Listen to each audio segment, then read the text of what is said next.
हम जिस तरह का कैंपेन देख रहे हैं, दिल्ली के लोगों ने इस तरह का कैंपेन देखा नहीं है।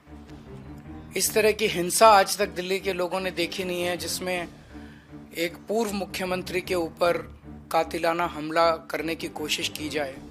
लेकिन मैंने हमेशा कहा है कि मैं देश के लिए, समाज के लिए मेरा जीवन समर्पित है। वो अपने वो इसी तरह से वो हार रहे हैं बुरी तरह से, वो इसी तरह से चुनाव लड़ना जानते हैं, वो इस तरह से अपनी कैंपेनिंग करें।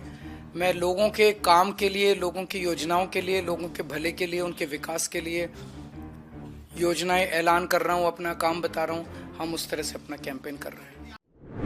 राजधानी दिल्ली में चुनावी माहौल काफी गर्म है और इस बीच आपको बता दें कि आम आदमी पार्टी के राष्ट्रीय संयोजक, दिल्ली के पूर्व मुख्यमंत्री और आम आदमी पार्टी के वरिष्ठ नेता अरविंद केजरीवाल की गाड़ी पर बीते दिन जिस तरीके से हमला हुआ, हमलावर ने उनकी गाड़ी पर पत्थर फेंका और इसके बाद दिल्ली के पूर्व मुख्यमंत्री अरविंद केजरीवाल ने कहा कि दिल्ली में पत्थर का जवाब वोट से।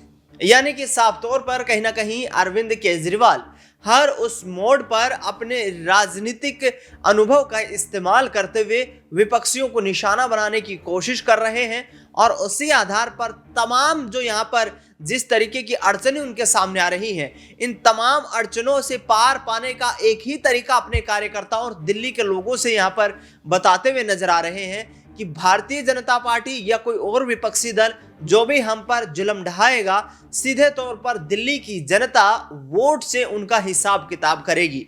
ऐसे में देखना दिलचस्प होगा कि आखिरकार दिल्ली में अरविंद केजरीवाल किस तरीके से मजबूती के साथ इस विधानसभा चुनाव में जीत दर्ज कर पाते हैं। इस पूरे मुद्दे पर चर्चा करेंगे। मेरे वरिष्ठ सहयोगी अमन जी मेरे साथ मौजूद हैं।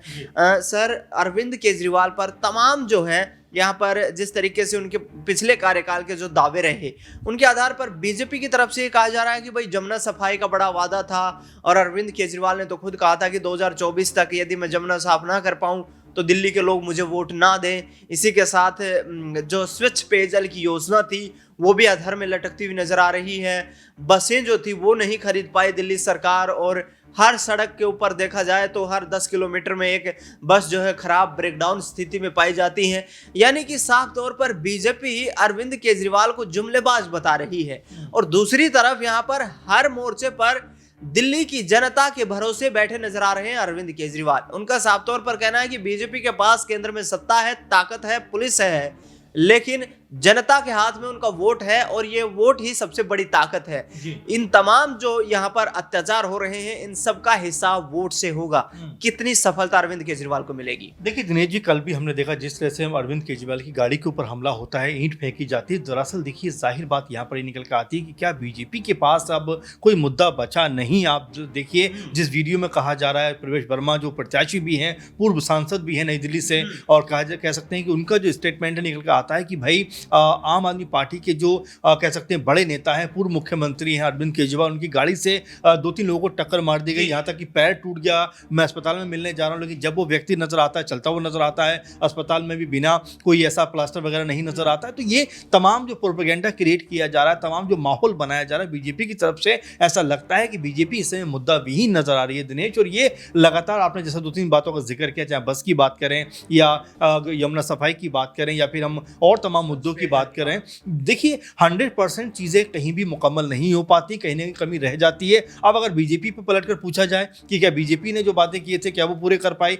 2 करोड़ जो रोजगार थे क्या वो दे पाई, 15 लाख रुपए अकाउंट में आने से क्या वो हो पाए। यानी कि आप अपने कामों से बचने के लिए दूसरों के ऊपर ठीक ठाक फोड़ते हो। देखिए ये तो जनता तय करती हुई नजर आएगी कि भाई अगर अरविंद केजरीवाल सरकार ने कोई काम नहीं किया है तो उनको वोट नहीं दिया जाना चाहिए, लेकिन मुद्दों की बात होनी चाहिए। अब दूसरा पक्ष आप जरा देखिए, संकल्प पत्र बीजेपी का आता है, जो बीजेपी कल तक जब अरविंद केजरीवाल ने कहा था कि भाई 21 रुपये महिला को दिए जाएंगे, तो कह रहे कहाँ बजट है, कहाँ सब है, कैसे दे पाएंगे, दिल्ली को घाटे में डाल देंगे, लोगों को परेशान कर देंगे। लेकिन आज जब बीजेपी का मैनिफेस्टो संकल्प पत्र आता है तो क्या कहते हैं कि हम महिलाओं को 2500 रुपये देंगे। अब जरा बीजेपी से पूछा जाए कि भाई आप ये 2500 रुपये कहाँ से लेकर आओगे, तो कुल मिलाकर स्थिति ये है कि आम आदमी पार्टी की ही राह पर बीजेपी चलती हुई नजर आ रही है। आप देखिए जो बुजुर्ग हैं उनको 3000 रुपये पेंशन देने की बात करते हैं, वो पैसा कहाँ से आएगा? सिलेंडर आप 500 रुपये देने की बात करते हैं, बाकी देश ने क्या बिगाड़ा आपका, जहां आप 700, 800 या 900 रुपये तक की कीमत पे सिलेंडर दे रहे हो। तो ये तमाम ऐसे मुद्दे हैं जो लगातार बीजेपी के ऊपर सवाल उठ रहे हैं। और देखिए,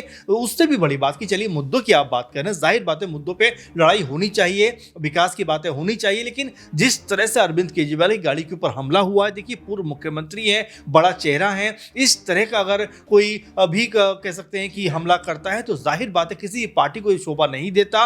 और पार्टी पॉलिटिक्स इस लेवल पे नहीं होनी चाहिए। देखिए, चुनाव जीतना हारना तो लगा रहेगा। आप देखिए, बड़ी बड़ी सत्ता में लोग आए, एक समय कांग्रेस पार्टी के पास 414 के आसपास सीटें हुआ करती थी, आज कांग्रेस पार्टी 100 का आंकड़ा भी पार नहीं कर पाती है। तो कुल मिलाकर स्थिति यह है कि चुनाव आएंगे जाएंगे, लेकिन आपकी जो पॉलिसीज हैं, रणनीतियां हैं और जो विचारधारा है वो किस तरह की और किस तरफ है, ये आपको बताना पड़ेगा। अगर आप हमला करें, कहीं ना कहीं ये साबित करना चाहते हैं कि हम आम आदमी पार्टी को डरा देंगे या हम आम आदमी पार्टी के प्रत्याशी को जो है रोड शो नहीं करने देंगे, तो मेरे ख्याल से ये पॉलिटिक्स का कोई अच्छा तरीका नहीं है। और इसीलिए आम आदमी पार्टी लगातार हमलावर भी है और ये कहते हुए नजर आ रहे हैं कि ईंट का जवाब जो है वो दिल्ली की जनता वोट से करती हुई नजर आएगी। अमन जी, जिस तरीके से बीजेपी सांसद मनोज तिवारी ने कहा है कि दिल्ली में जो है आयुष्मान भारत योजना स्वास्थ्य क्षेत्र में वो लागू नहीं की गई है, और इसका बड़ा कारण ये है कि दिल्ली में पिछले एक साल में करीब 21,000 लोगों की मौत दूषित पानी पीने से हुई है।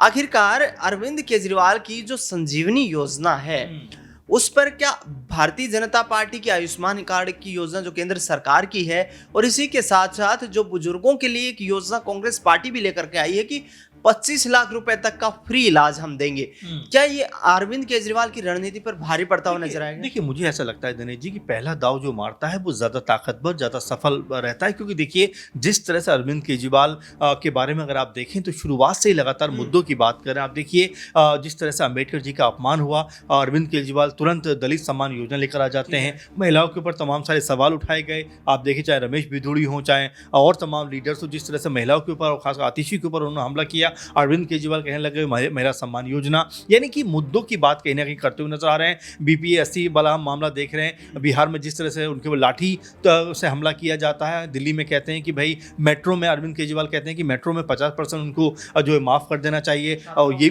बिल्कुल, ये भी कहते हुए नजर आ रहे हैं कि छात्रों के लिए अगर वो सरकार में आते हैं तो बसों में चलना फ्री कर देंगे। तो देखिए, मुद्दों की आपको बात करनी चाहिए। और दूसरी बात की जो बात हम शुरू में भी कर रहे थे कि अगर मुफ्त की रेवड़ी की बात की जाए तो कोर्ट ने कुछ दिनों पहले ही कहा था केंद्र सरकार को कि भाई आप फ्री का जो राशन है 80 करोड़ लोगों को कब तक खिलाते रहेंगे, क्या इसका भी कोई तय सीमा है, कोई मानक है? तो कुल मिलाकर स्थिति यही है कि आप अगर दूसरा करता है तो आप उसके ऊपर सवाल उठाते हो, लेकिन आप करते हो तो कहते हो कि भाई हम भारत का विकास कर रहे हैं, हम इतने करोड़ लोगों को फ्री खाना दे रहे हैं, तमाम चीज़ें करते हुए नजर आ रहे हैं। तो यहाँ अगर मुद्दों की बात की जाए तो इसीलिए अरविंद केजरीवाल ज़्यादा प्रभावी नजर आते हैं कि जिस तरह की उन्होंने बातें पहले से की, उनको कहीं ना कहीं चाहे आम आदमी चाहे कांग्रेस की बात करें या बीजेपी की बात करें, दोनों ही पार्टियां उनको फॉलो करते हुए नजर आ रहे हैं। और जिन चीज़ों का कल तक विरोध करते थे, आज उनके समर्थन में आके खड़े हो रहे हैं, जो कहीं ना कहीं आम आदमी पार्टी की जीत है। कल भी मैं जो पूर्व स्वास्थ्य मंत्री हैं, आम आदमी पार्टी के बड़े नेता रहे हैं सत्येंद्र जैन, उनसे जब बात कर रहा था तो उन्होंने भी बात की कि देखिए, आज वही बात जो बीजेपी कह रही थी कि भाई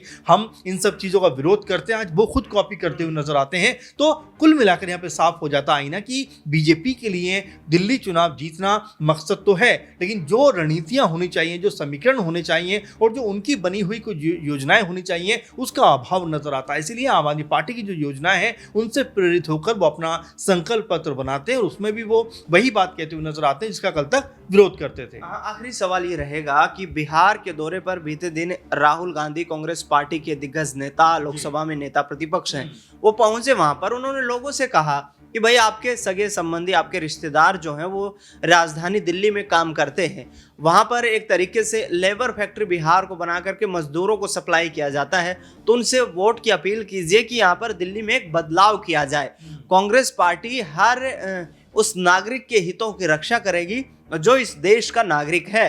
तो उसी आधार पर अरविंद केजरीवाल को उन्होंने यहाँ पर बीजेपी का एजेंट बताया कि आरएसएस के एजेंट के रूप में दिल्ली में अरविंद केजरीवाल काम कर रहे हैं और बीजेपी के साथ केंद्र की सरकार बनाने को लेकर और दिल्ली में आम आदमी पार्टी की सरकार बनाने को लेकर साठगांठ हो चुकी है। राहुल गांधी का पटना से ये दाव का कितना सफल हो पाएगा राजधानी दिल्ली के विधानसभा चुनाव? देखिए बिल्कुल पटना से ये बात कहना जाहिर बात है कि देखिए इंडिया गठबंधन राष्ट्रीय स्तर पर देखा जाए तो बिल्कुल तमाम पार्टियां एकजुट खड़ी हुई नजर आती हैं, लेकिन राज्य स्तर पर आते आते चीज़ें कहीं ना कहीं भटकती हुई दिखाई पड़ती हैं। और देखिए दिनेश जी, इसको सिर्फ इंडिया गठबंधन के नज़रिए से आप मत देखिए, आप जरा एनडीए कुनबे की बात करिए कि यहाँ पर आप देखिए चाहे रामदास अठावले हों या फिर अजीत पवार हों, दोनों चुनाव लड़ते हुए नजर आ रहे हैं, उनके बारे में कोई बात नहीं कर रहा है। तो यहाँ इंडिया गठबंधन के बारे में बात इसलिए हो रही ताकि पूर्वांचली वोट बैंक कितना इम्पैक्ट? देखिए बिल्कुल इंपैक्टफुल होगा और जाहिर बात है कि अच्छा खासा वोट बैंक है पूर्वांचली। और जिस तरह की भाषा का प्रयोग अभी देखिए शहजाद पुनेवाला ने झा कम्युनिटी के लिए किया है, क्या पूर्वांचली लोग खुश होकर बीजेपी को वोट देंगे? जैसा मैं कह रहा हूं कि जो बयानबाजी की जा रही है, जिस तरह की बातें कही जा रही है, उससे इतर आपको पूर्वांचलियों की अगर इतनी फिक्र है तो आपको काम करना पड़ेगा। आप देखिए जिस तरह से रोहिंग्या को लेकर जब संसद के अंदर बोला जा रहा था तो उसमें पूर्वांचलियों के नाम लेकर बाकायदा बात की गई थी, उसी बात को कोर्ट